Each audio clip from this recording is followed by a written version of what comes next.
السلام عليكم ورحمة الله وبركاته. شلونكم شباب؟ إن شاء الله بخير.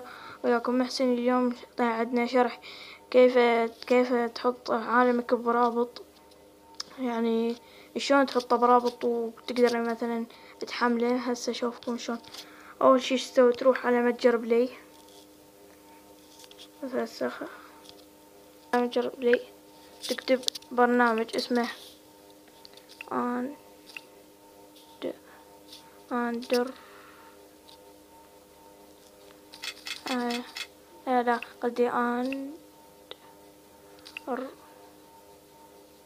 اندرويد هذا اسمه اندرويد زيت اي بي.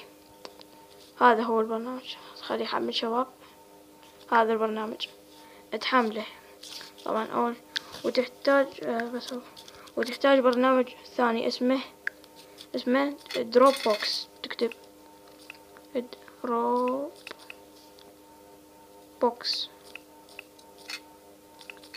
تكتب دروب بوكس راح يطلع هذا طبعا البرنامج.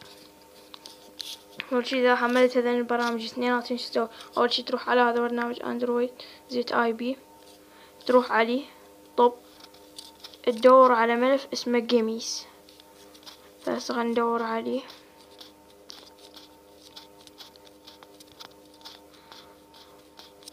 انسرح هنا. هذا ملف جيميز. هذا شوفونه. هذا تدخل عليه. هذا موجينج ما اعرف شو اسمه. تدخل عليه وتدوس عليه وتروح على ماينكرافت ووردس. بعد شو تسوي؟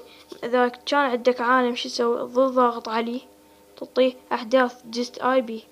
بعد ما يخلص يطلع لك هذا الملف، تدوس عليه تعطيه ارسال، فتنتظر شوية. تروح تختار تدوس على شو اسمه دروب بوكس، تختار وراح يوديك عليه. هسه تنتظر شوية.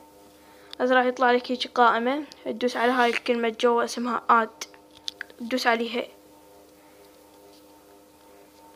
هسه شو تسوي؟ تروح على دروب بوكس تدخل عليه. بعد يعني مو يخل هيجي تدخل تلقى هيك. هسه معلش بس اكو شباب. هذا فيطلع لك هيجي يعني شي هنا. هذا هو العالم. شو تسوي؟ تضغط على هذا اللي بالاخير هنا، تعطيه تدوس على كلمة شير، راح يود هنا هيك. هسه تنتظر تطلع من هاي هيك مالك بيه. تدوس على هاي كلمة شير، تختار تدوس نسخ الى الحافظة. هسه شو تسوي؟ هسه تروح على اي متصفح عندك، نكتب تظل ضاغط عليه، تعطيه لصق. هذا هسه نعطيه تنفيذ. هسه خلنا يحمل. يطلع لك هيجي. ورا ما يطلع لك هيك هاي شايفين العلامة الفوق؟ مو هاي open in app، مو هاي الكلمة. هاي العلامة الفوق اللي هيك جنها تدوس عليها. هاي الفوق تدوس عليها. تدوس على هاي اول وحدة ديت ما اعرف شو اسمها. هاي اول وحدة مكتوب بيها داونلود. تدوس عليها. تختار اي متصفح وحدك. هسه مثلا انا اختار المتصفح هذا ويطلع لك جار التنزيل جوا طبعا. وهذا كان الشرح. فلا تنسى لايك والاشتراك بالقناة. مع السلامة.